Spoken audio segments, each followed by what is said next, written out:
যিনি নয়নের মণি, যিনি মাথার তাজ, যিনার আদর্শ থেকে কাফের বেদিনরা ইসলাম ধর্ম গ্রহণ করেছেন, সেই নবীর নামে, যিনি নূর নবী, সেই নবীর নামে দরুদ এবং শান্তির ধারা বর্ষিত হোক। আল্লাহুম্মা আমিন।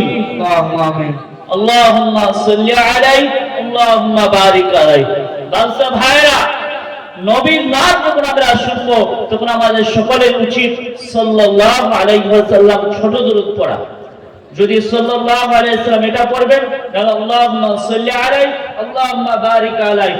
কারণ নবীকে আমরা যদি ভালোবাসি, নবীর মহব্বত যদি আমরা অন্তরের মধ্যে রাখতে পারি, অন্তরের মধ্যে রাখি, তাহলে আমাদের কবরটা হয়ে যাবে জান্নাতের টুকরা হয়ে যাবে।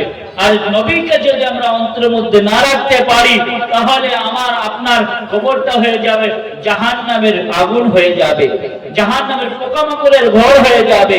দেখুন আপনার সামনে যদি আপনাকে দর্শন করবে।